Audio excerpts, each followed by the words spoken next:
네, 영광의 복음 요한계시록이라는 말씀을 가지고 오늘 말씀을 나누겠습니다. 우리 지난주는 오직 나와 내 집은 여호와만 섬기겠노라는 말씀으로 하나님의 은혜를 날마다 기억하고 그 은혜에 합당한 예배를 드리며 더 그 은혜를 후대에게 양육하라고 말씀을 드렸습니다. 그래서 오늘 요한계시록을 시작하는데요. 제가 요한계시록을 시작하는데 아주 중요한 이유가 있다면 많은 목사님들과 많은 교회들이 이 요한계시록을 굉장히 신비적인 요소나 아니면 극단적인 문자주의로 해석해서 요한계시록에 분명하게 우리에게 계시하시고 말씀하신 내용을 곡해하거나 왜곡하는 일이 굉장히 많다는 것입니다. 그래서 제가 개혁 신학 입장에서 이 요한계시록을 다루고자 합니다.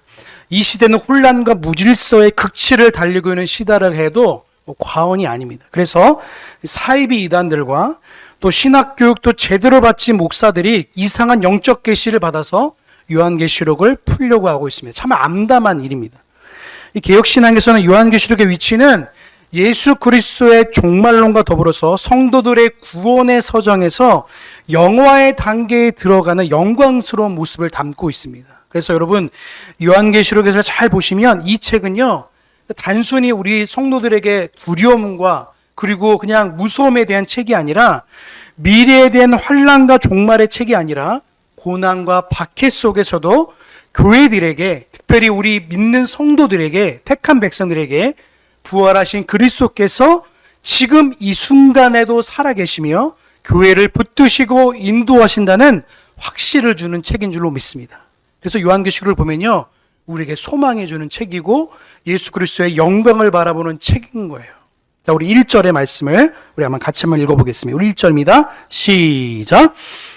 그의 계시라 이는 하나님이 그에게 주사 반드시 속히 될 일을 그 종들에게 보이시려고 그 천사를 그 종 요한에게 보내어 지시하신 것이라. 요한계시록 여러분 역사적 배경이 뭐냐면 도미티니어스 황제에 이렇게 기록되었습니다. 여러분 도미티니어스 황제는요, 로마의 제11대 황제였습니다. 근데 그 아버지와 그 형의 이제 보면요, 자기를 너무 신격하고 싶은 거예요. 그러니까 이 로마 시민들이 그 전에 있던 11대, 9대의 황제들이 죽었을 때 매번 그 시신 앞에, 그 황제의 묘 앞에 경배하는 모습을 보면서 이 도미티니어스 황제도 자기도 신격화되고 싶은 거예요. 그러니까 역사적으로 네로왕 다음으로 기독교인을 박해한 이유가 뭐냐면 자신을 우상하고 싶은 거예요. 그럼 여러분 이 도미티누스 황제의 갑옷에 뭐가 있었냐면 태양신이 그려져 있었습니다. 이 태양이 자기가 태양신이라는 거예요. 자기가 신이라는 입장에 보니까 나는 신이고 내가 다스리는 국민은 신의 백성이니까 나를 우상해하고 나를 신으로 받들어낸다는 그 신격화가 이 도미티누스 황제의 이 당대에 막 벌어졌던 거예요. 그러니까 기독교에 정반대되는 입장이니까 우상 숭배와 정반대되니까 요한계시록을 기록한 사도 요한에게 하나님께서 이 로마 황제가 적그리스도라고까지 말하고 있는 겁니다. 하나님을 배반하고 자기가 마치 하나님이냐 하는 이 도미니스 황제에게 하나님은 7교회에 편지하면서 교회를 박해하고 교회를 핍박하면서도 하나님께서 그 교회들에게 함께 한다는 사실을 요한계시록에서 말씀하고 있는 겁니다. 그래서 요한계시록이 쓰여지는 시대가 AD 95년에서 96년경이라고 하고 있고요. 지금 현재는 우리에게 이 종말을 살고 있는 우리들에게, 지금 우리가 이 마지막 때를 살고 있는 우리에게도 똑같이 적용되는 게 뭐냐면 이 마지막 때에 우리가 무엇을 의지하고 무엇을 소망하는지를 우리가 바라볼 수 있는 것입니다. 여러분 반모 섬은 굉장히 작은 섬입니다. 34제곱킬로미터의 섬이거든요. 굉장히 작은 섬입니다. 현재는 바토모스라는 섬이라는 이름에 불리고 있는데, 당시 이 네로 황제에서는요, 로마 안에서만 박해가 이루어졌는데요, 이제는 이 도미티누스 황제에서는요, 아시아권, 로마가 다스리고 통치하고 있는 아시아권까지도 박해가 이루어지기 시작했던 거예요. 그러니까 아시아에 있는 7교회까지도 로마의 박해가 본격적으로 이르는 시대가 바로 이 시대였던 것입니다. 그래서 공포 속에서도 성도들이 믿음을 잃지 않고 소망을 잃지 않고 오직 소망 되시고 구원자 되시고 영원한 영광이 되어주신 예수 그리스도를 바라보라고 우리에게 편지하고 있는 것입니다. 여러분, 마지막 때에 우리 이렇지 않습니까? 이 마지막을 살고 있을 때 수많은 박해 속에, 여러분 영적인 이 박해 속에 살고 있는 거예요. 이 공포 속에서 알파와 오메가 되신 예수 그리스도가 다스린다는 선언이 바로 요한계시록인 겁니다. 여러분, 앞으로 요한계시록에 나온 숫자의 의미를 제가 잠깐 설명해 드리겠습니다. 3은 뭐냐면 삼위 하나님의 완전성을 표시합니다.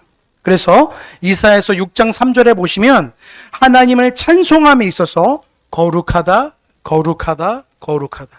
삼위 하나님에 대한 찬송을 천사들이 찬송하는 내용이 나옵니다. 그래서 이 그리스도의 삼직도 찬송뿐만 아니라 삼위 하나님을 찬송하는 내용에 있어서 이 3이라는 숫자는 하나님의 완전성을 의미합니다. 또 4는요, 숫자 4는 피조 세계 전체를 가리킵니다. 그래서 성경에 다른 부분에 땅의 사방이란 말이 있는데 이 땅에 대한 말을 할 때 이 숫자 4가 사용되었습니다. 또 7이라는 숫자가 사용되는 이 7이 뭐냐면 인간에 대한 하나님의 관계가 완전함을 표시할 때 7이라는 숫자가 사용됩니다. 그러니까 7은요, 안식의 숫자이지만 인간과 하나님의 완전한 관계에서 이 7이라는 이 숫자가 사용됩니다. 그러니까 7영이란 말, 나중에 이제 보겠지만 7영이란 말은 인간에 대해 행하시는 성령님의 역사가 완전하신 것을 의미하는 것입니다. 또 7의 반수인 3년 6개월, 그러니까 3년의 반수죠.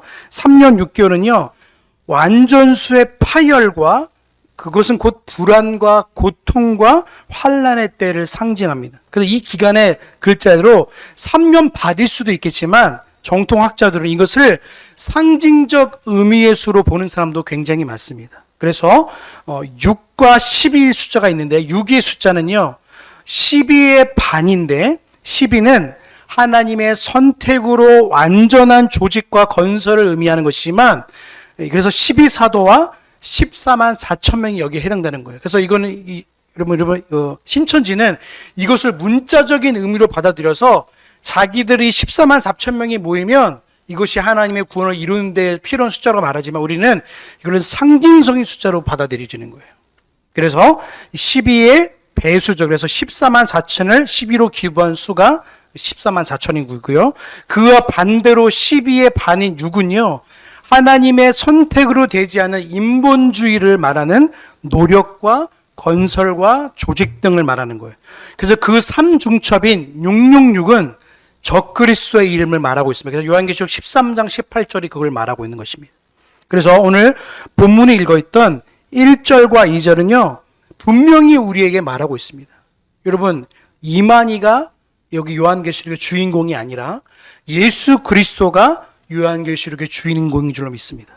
이게 우리에게 첫 시작인 거예요. 그래서 이 계시라고 번역된 헬라말 아포칼립시스는 제거와 덮다의 합성어인데 해석하면 덮어진 것을 걷어내다는 뜻을 가지고 있습니다. 그러니까 이 요한계시록은요, 예수 그리스도의 계심을 분명하게 우리에게 알려주는 것을 말씀하고 있는 겁니다. 이것은 인간의 탐구나 인간의 이성으로는 절대 반결될 수 없는 것입니다. 여러분, 계시의 경로가 뭐냐면 하나님 아버지로부터 예수 그리스도로 인해서 천사로 인해서 사도 요한을 통해서 7교회인 우리에게 오게 되는 거예요. 그러니까 이 계시를 보면요, 하나님의 계시를 보면 하나님 아버지께서 예수 그리스도를 통해서 천사와 사도 요한과 7교회에게 편지하는 게 이 순서가 나와 있는 거예요. 그러니까 이 수식적인 경로는요, 요한계시의 경로가 인간의 창작물이 아니라 하나님의 직접적인 계심을 말해주고 있는 거예요. 그러니까 폴라노스는 이거를 하나님의 자기 전달이라고 말하고 있어요. 그러니까 요한계시록의 주인공은 사람이 될 수 없는 겁니다. 그러니까 여러분, 이단들이 꼭 뭘 말하고 있냐면 자기의 종교의 창시자를 거기에 항상 넣으려고 그래요. 그러니까 이 예수 그리스도를 자기의 이름을 붙여서 이거는 이만희의 계시다, 아니면 어떤 다른 사람의 이름을 붙여놔가지고 그것이 마치 사람으로 인해서 나타난 계시라고 말하지만 요한계시록은 분명하게 예수 그리스도가 오늘 우리 7교회인 우리에게 말하고 있는 계심을 말씀하고 있는 것입니다. 그래서 요한계시록의 주인공은요, 성자 하나님을 말하고 있는 거예요.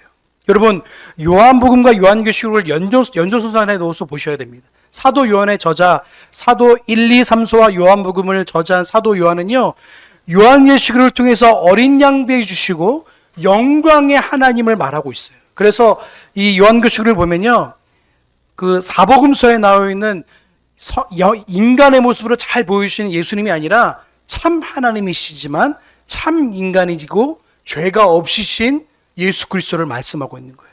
그런데 더욱 여기서 요한계시록을 보면요, 성자 하나님에 대한 것이 더 분명히 드러나고 있어요. 예수님께서 세 명의 제자를 데리고 변화산에 올라가시면서 자기의 영광스러운 모습을 보실 때 사도 베드로가 뭐라고 말하고 있죠? 여기에 차가생간에 세 개를 지어서 여기 좀 머무르고 싶습니다 할 정도로 그 영광스러운 모습에 압도된 것을 보고 있는 거예요. 그런데 그것을 예수님께서 사도 요한에게 직접적으로 보여주시면서 내가 7교회에게 이렇게 영광스러운 모습 가운데 함께 있다는 사실을 말씀하고 있는 거예요. 성자 하나님을 오늘 볼 수 있는 겁니다. 그 인간의 모습을 완전하게 벗어나셔서 성자 하나님의 아주 영광스럽고 너무 귀하고 고결한 순결한 하나님의 모습을 오늘 발견할 수 있는 것입니다. 그래서 여러분 1절에 보시면 반드시 속히 될 일이라는 그 이 시간은 뭐냐면, 이거는 어떤 시간이냐면 인간의 시간, 헬라어로 크로노스의 시간이 아니라 카이로스, 하나님의 때를 가리킵니다. 그러니까 하나님의 시간과 인간의 달력이 전혀 다른 거예요. 속히란 말은요, 인간의 하나님의 섭리적 확실성을 뜻하는 것이지 인간의 계산하는 날짜가 아닙니다. 그래서 이 말은 이 일은 반드시 하나님의 섭리의 과정 가운데에 신적 필요성을 가지고 일어나는 사실을 말씀하고 있는 거예요. 여러분, 지금 종교 통합을 벌이려는 일부의 무리들이 있습니다. WCC나 WEA가 2033년에 종교를 다 통합하려고 하고 있습니다. 이유가 뭔지 아십니까?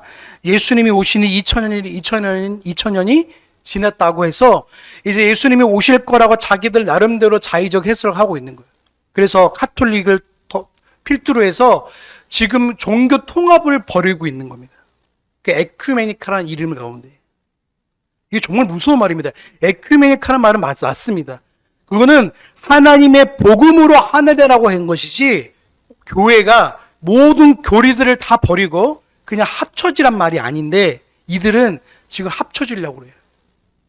그게 정말 무서운 말입니다. 이게 배도의 일이 지금 일어나고 있는 거예요. 여러분 기억하십시오. 우리가 기억하고 바라봐야 할 하나님의 말씀이 바로 서지 않으면요, 인간의 사상적 생각과 사고로 인해서 하나님 말씀을 덮어버릴 수 있다는 사실인 거예요. 그래서 오늘 분명하게 요한계시록이 어떤 것인지 분명히 말하고 있는데 2절에 보시면 또 이렇게 되어 있습니다. 2절 말씀 같이 보겠습니다. 2절입니다. 시작. 예수 그리스도의 증거, 자기 본. 자, 분명히 뭐라고 했죠? 사도 요한이 하나님의 말씀과 예수 그리스도의 증거, 자기의 본 것을 다 증거했다고 말하고 있죠. 자기가 본 것을 다 증거.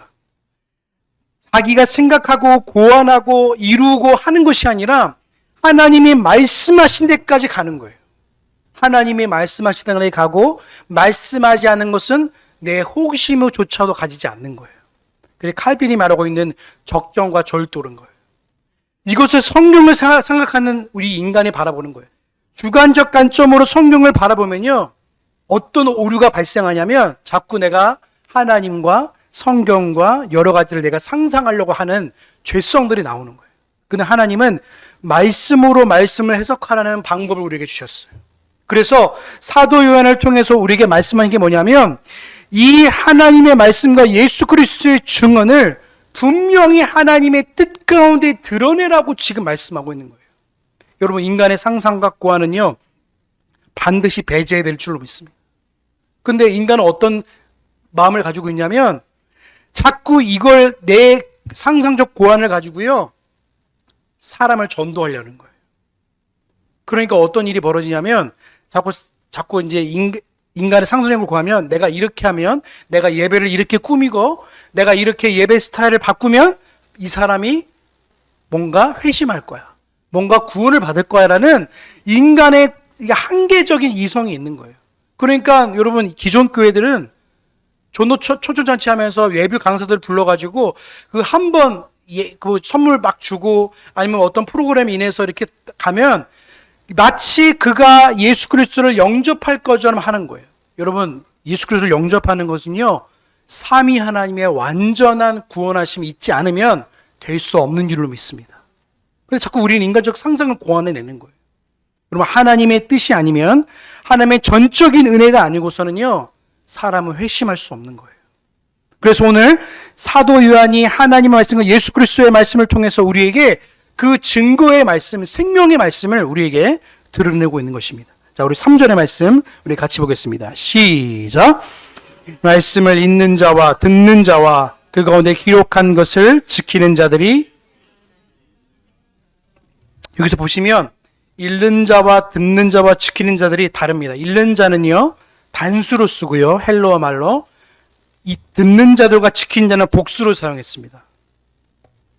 이유가 있습니다. 여러분 읽는 자는요 예배에서 말씀을 낭독하는 인도자를 가리키고, 듣는 자들은 성도들 전체를 가리키고요 지키는 자들은 순종하여 실천한 자를 가리킵니다. 그러니까 이 목사의 역할이 얼마나 중요한지 모르는 거예요.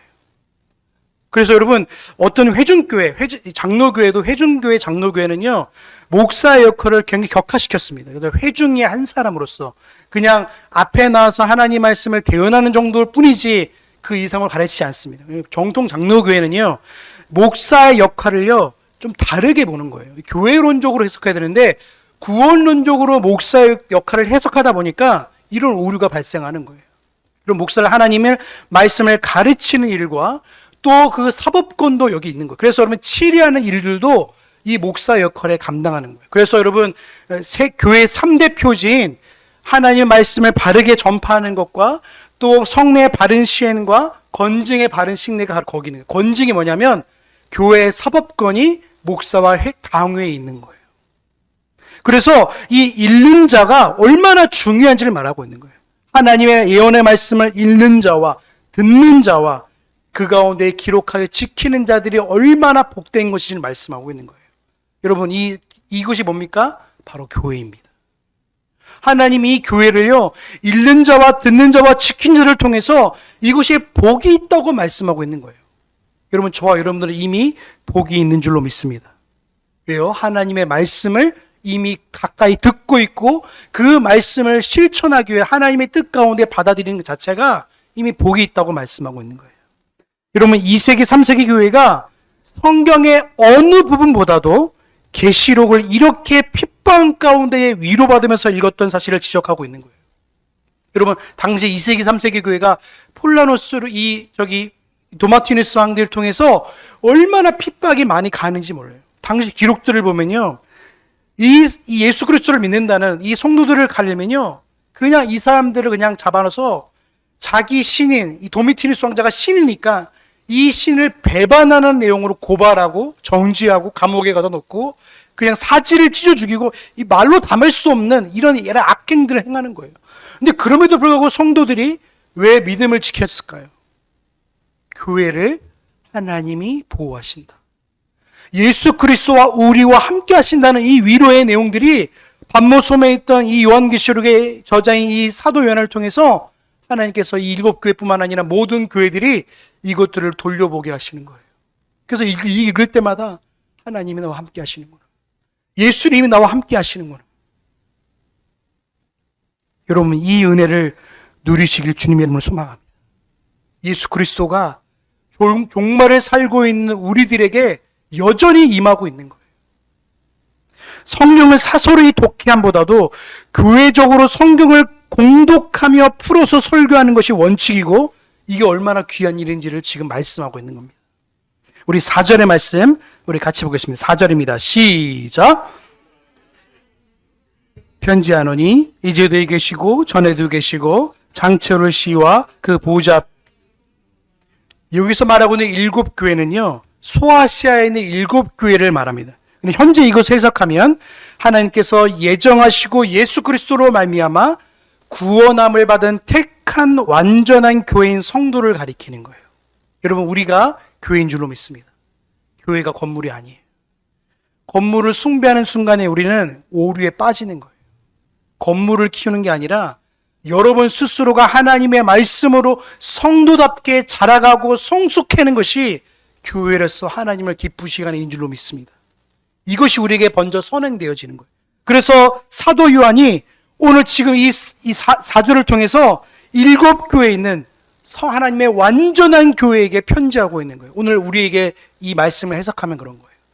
지금 소아시아에 있는 7교회에게 편지하는데 이것을 오늘 우리에게도 말씀하고 있는데 이제도 계시고 전에도 계시고 장차 오시리라고 말하고 있는데 이것을 출애굽기 3장 14절에 있는 나는 스스로 있는 자라는 하나님의 자기 계시와 똑같은 거예요. 그래서 이걸 풀어 설명드리자면 이제도 계시는 것을 어떻게 설명하냐면 현재도 우리와 함께 하시고 통치한다는 사실을 말씀하고 있고요. 전에도 계시는 창조 이전부터 존재하고 계심을 말씀하고 있는 것이고 장차 오실 이는 모든 역사와 구원의 완성자를 가르치는 거예요. 그러니까 모든 우주 만물의 처음과 시작과 지금 현재도 함께하고 있는 사실을 지금 말씀하고 있는 거예요. 여러분 그걸 못 말고 이거를 한마디로 표시하면 알파와 오메가 되신 예수 그리스도예요. 처음과 마지막. 헬라어의 처음인 알파와 그리고 헬라어의 마지막인 오메가가 합쳐서 쓰인 게 알파 오메가예요.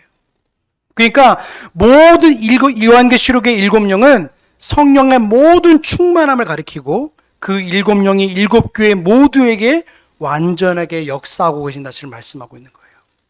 자, 5절과 6절입니다. 자, 5절, 6절 우리 같이 봅니다. 시작. 또 충성된 증인으로 죽은 자들 가운데서 먼저 나시고 땅의 임금들의 머리가 되신 예수 그리스도로 말미암아 은혜와 평강이 너희에게 있기를 원하노라. 우리를 사랑하사 그의 피로 우리의 죄에서 우리를 해방하시고 그 아버지 하나님 나라와 제사장으로 삼으신 그에게 영광과 능력이 세세토록 있기를 원하노라. 아멘. 여러분 5절에 있는 충성된 증인이란 말이 뭐냐면 예수 그리스도의 삼직을 말하는 거예요. 여러분 예수님의 삼직이 뭔지 아시죠? 선지자와 제사장과 왕이에요. 그래서 충성된 증인에게 말해서 선지자, 충성된 증인을 선지자라고 말하고요. 죽은 자 중에 먼저 나신 이가 제사장이고요. 그리고 땅들의 임금들의 머리가 왕입니다. 예수님을 말하는 거예요. 그래서 충성된 증인은 모든 죽은 자들의 먼저 나시고 땅의 임금 되신 예수 그리스도로 말미암아. 그러니까 이것을 우리에게 할 때에 얼마나 충성된 증인도 하나님의 말씀의 진리를 완전하게 계시하는 것을 의미하고요. 제사장은 부활로 대속을 완성하시며 왕은 우주적인 통치를 의미하고 있는 거예요. 그러니까 예수님께서 완전한 것으로 우리를 다스리시며 통치하시며 모든 임금들의 왕으로서 이 땅에 임하실 것을 지금 말씀하고 있는 거예요. 그리고 나서 뭐라고 말씀하고 있습니까? 은혜와 평강이 너에게 있기를 원하노라. 여러분 지금 소아시아 교회 성도들은요 은혜와 평강이 있을 수가 없습니다. 왜이죠? 도미티아나스 황제 때문에 지금 그 군사들 및에 그 통치하고 있는 그 백성들은요 생계가 두려울 정도예요. 생계가. 자기 생계가 뭐죠? 로마 시민권자로서 여러분 예수 그리스도를 믿는다고 고백하면요 자기 생명을 내놔야 돼요. 근데 이들은 지금 무엇을 의지하며 살아갑니까? 우리의 은혜와 평강뿐만 아니라 모든 선지자와 왕이요 제사장 되신 예수 그리스도를 바라보면서 위로함을 누리는 거예요. 여러분 웨스트민스터 신앙고백서 8장 1항이 우리에게 이렇게 말합니다. 제가 읽어드릴게요. 하나님께서는 영원하신 계획에 따라 그 아들 예수 그리스도를 인간과 사람 사이의 중보자, 예언자, 제사장, 왕, 교회의 머리와 구원자, 만물의 상속자, 이 세상의 심판자로 선택하셨습니다. 영원전에 하나님께서는 그리스도께 자신의 백성을 주셔서 그의 후손이 되도록 하셨습니다. 시기가 무르익었을 때 그들이 하나님의 부르심을 받고 의롭고 거룩하게 되도록 또한 영화롭게 되도록 허락하셨습니다. 라고 말씀합니다. 그게 예수님께서 신앙고백서 8장인 중보자 그리스도에 대해서 말하고 있는 거예요. 여러분 우리가 바라보고 있는 예수님께서는요 영원한 우리의 중보자가 된 줄로 믿습니다. 우리를 대신하는 거예요. 그래서 우리를 대신하기 때문에 우리 아까 읽었던 이사야서 말씀 보시면 우리의 질고를 안다고 했잖아요. 그분께서 우리의 연약함도 아시고 우리가 어떤 상황에 있는지도 아시고 우리가 성도로서 이 땅을 살아가는 어떤 위치도 알고 계신다는 거예요. 그래서 우리를 사랑하사 그 피로 우리의 죄에서 우리를 해방하시려고 말하고 있어요. 이게 복음입니다. 복음. 사랑하시로 번역 때 헬라말이 뭐냐면 헬라말은 현재 분사로 되어 있습니다. 그러니까 이게 무슨 말이냐면 지금도 사랑하고 계신다는 말이에요. 그리고 해방하신다는 헬라말이 뭐냐면 과거 부정 과거인데 이게 무슨 말이냐면 완전히 우리를 해방하셨단 말이에요. 그러니까 그리스도의 사랑은 현재 진행이고요. 구속은 완전한 과거에 이룬 완전한 사건이라는 것을 의미하고 있는 거예요. 여러분 성도에게 이게 얼마나 은혜입니까? 그래서 6절에 보시면 그 하나님 아버지를 위하여 우리를 어떻게 하신다고요? 나라와 제사장으로 삼으셨다는 거예요.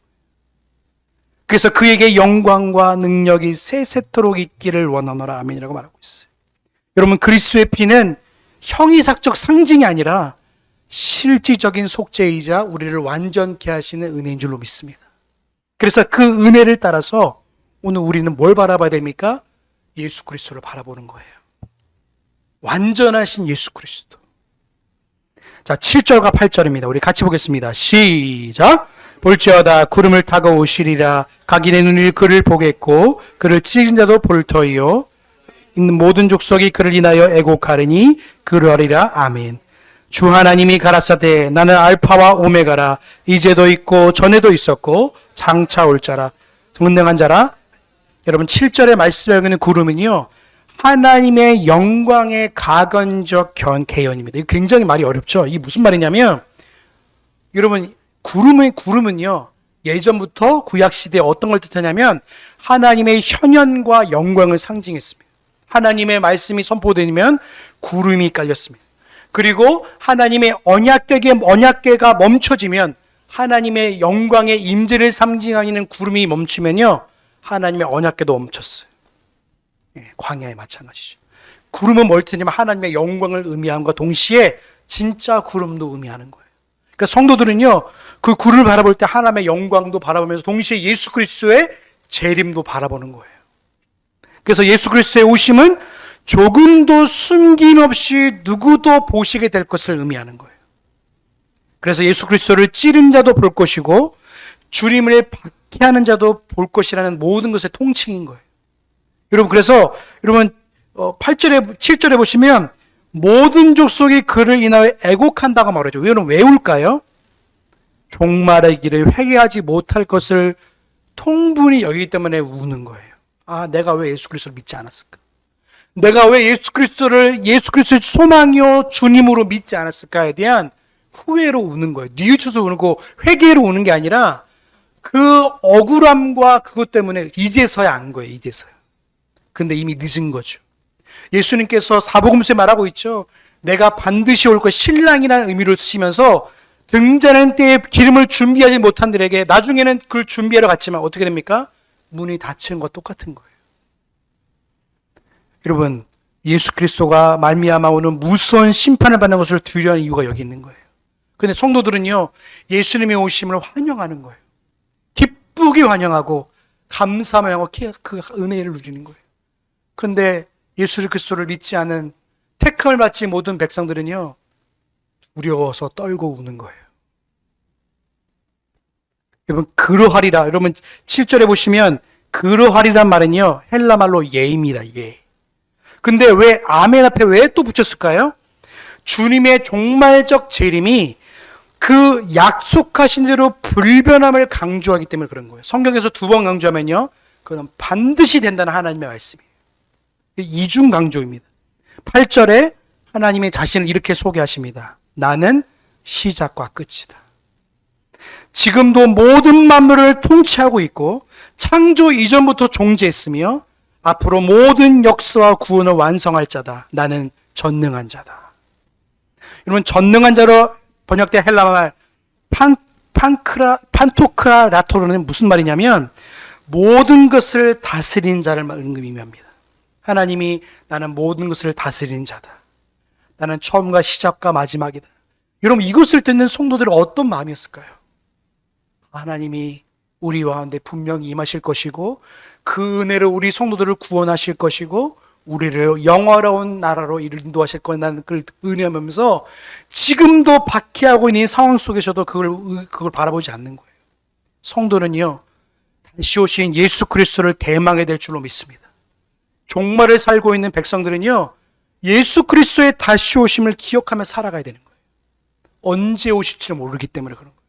도둑이 자기 예고가 옵니까? 아니에요. 불시부식간에 오시는 거예요. 예수님은 낮에 오거나 밤에 오거나 불이게 새벽에 오거나 아니거나 반드시 도적과 같이 임할 거라고 성경에 말씀하고 있는 것입니다. 여러분, 시편 110편 1절이 우리에게 이렇게 말합니다. 제가 읽어드릴게요. 여호와께서 내 주께서 말씀하시기를 내가 내 원수로 내 발등상이 되기까지 너는 내 우편에 앉으라 하셨도다 말씀합니다. 예수님의 완전하신 그 중보 사역을 말씀하신 겁니다. 자, 우리 9절부터 11절까지 우리 같이 봅니다. 시작. 나 요한은 너의 형제요 예수의 환난과 나라와 참여하는 동참하는 자라.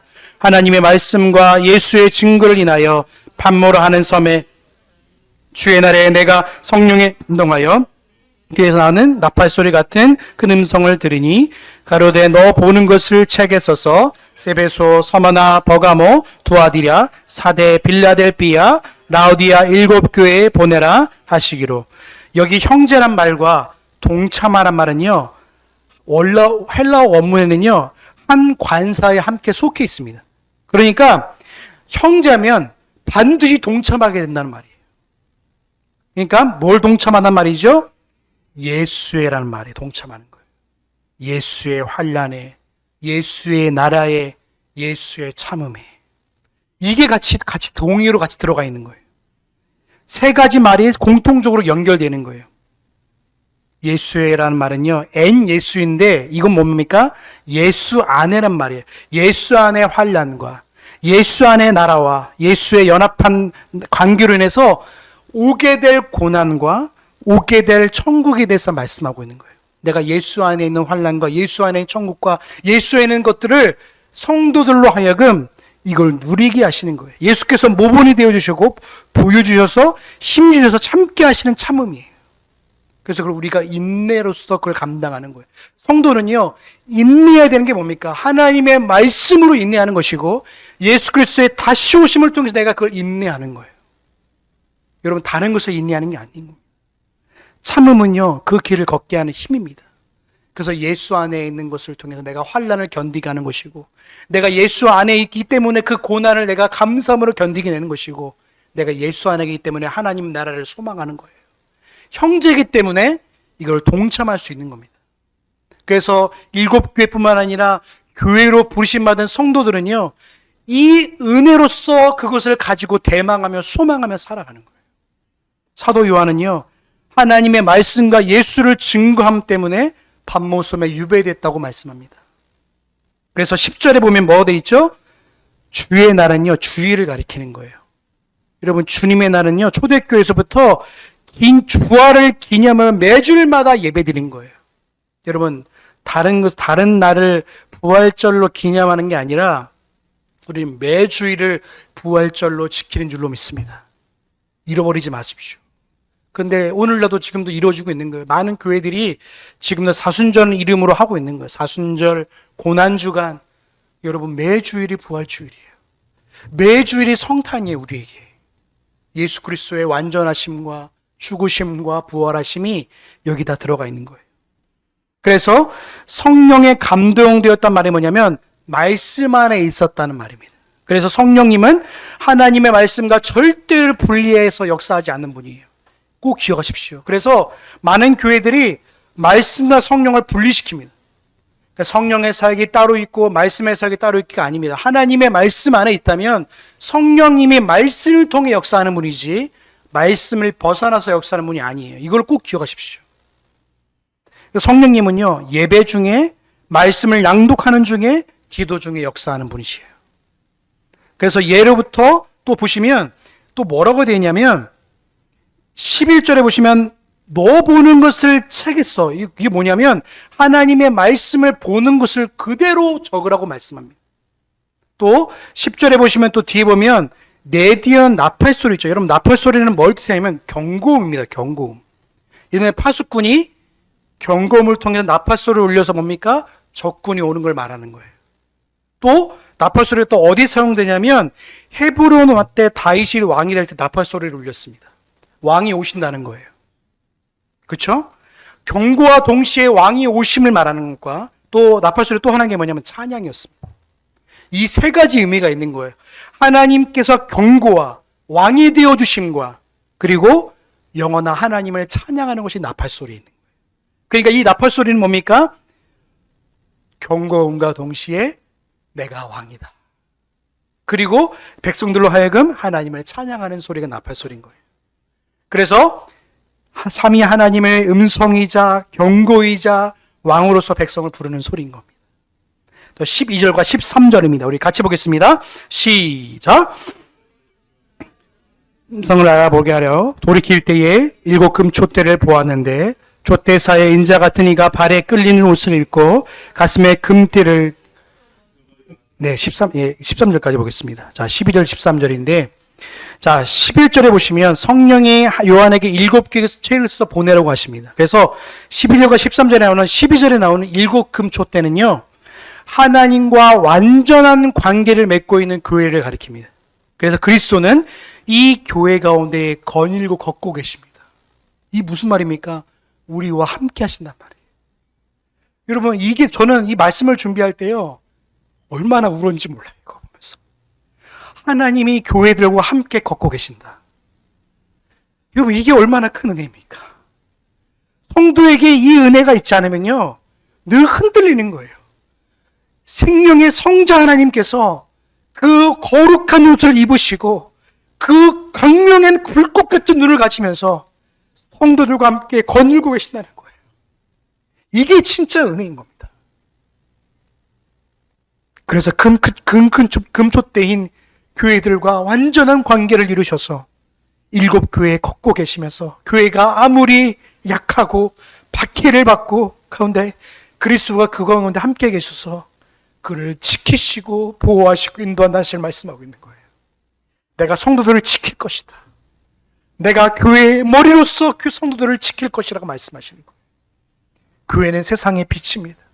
그 빛은 성도들 스스로에서 나오는 것이 아니라 촉대 사이를 거니시는 그리스도께 나오는 거예요.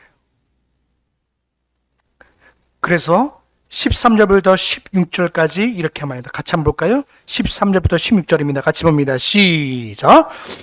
인자 같은 이가 발을 끌린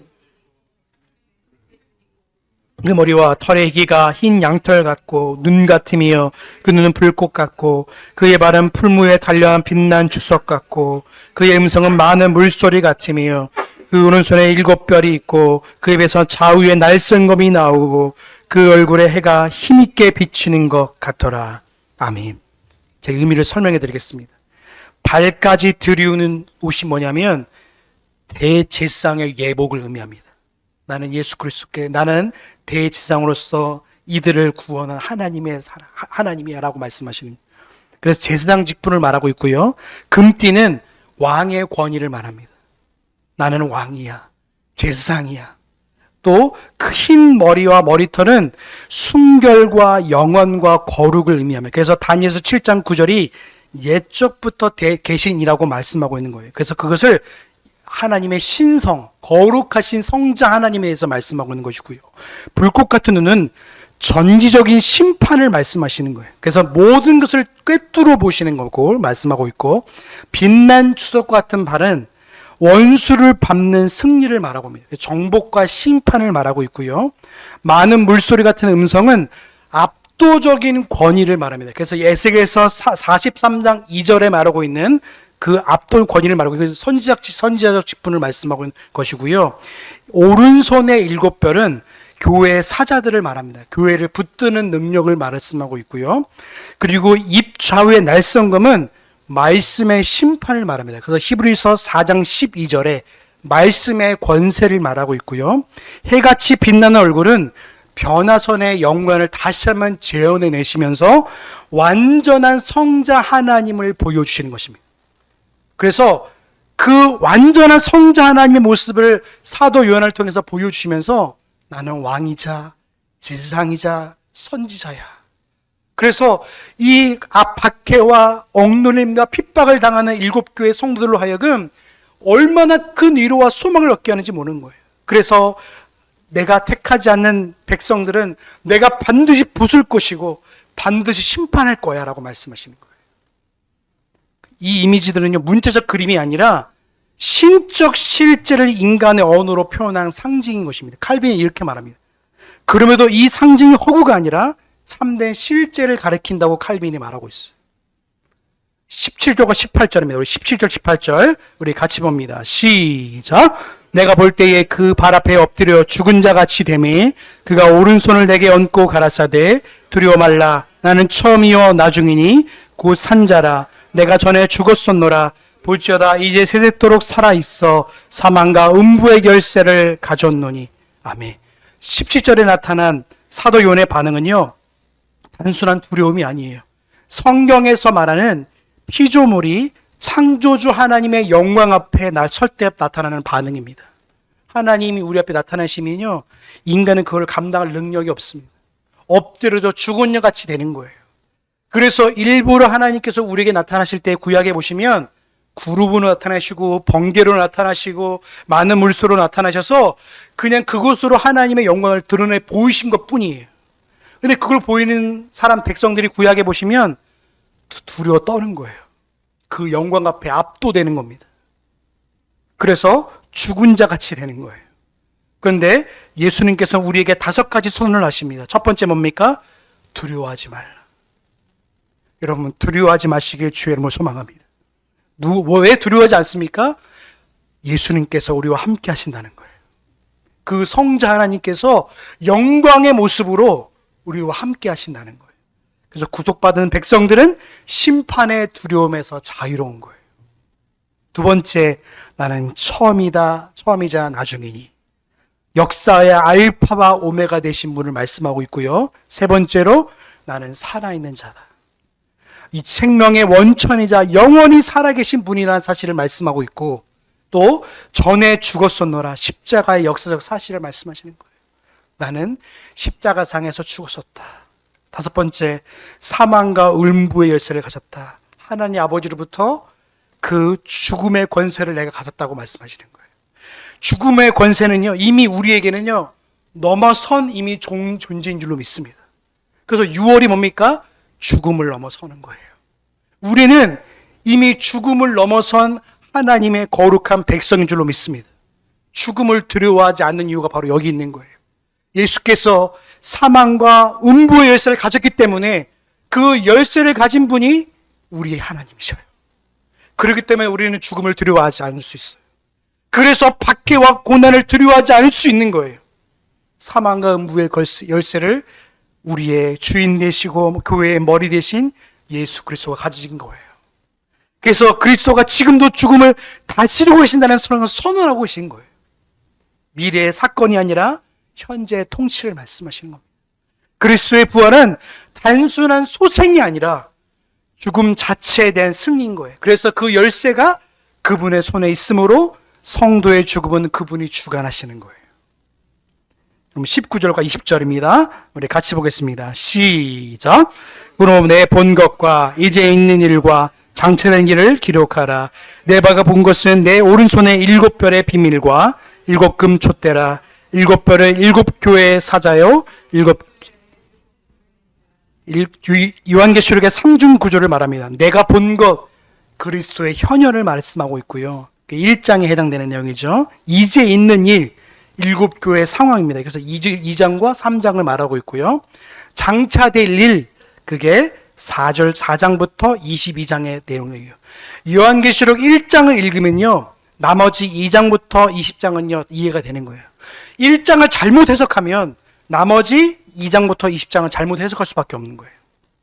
여러분, 1장을 그래서 우리에게 영광의 복음인 예수 그리스도가 교회 가운데 함께하고 있다는 사실을 견지하면요 두려울 것이 없는 거예요.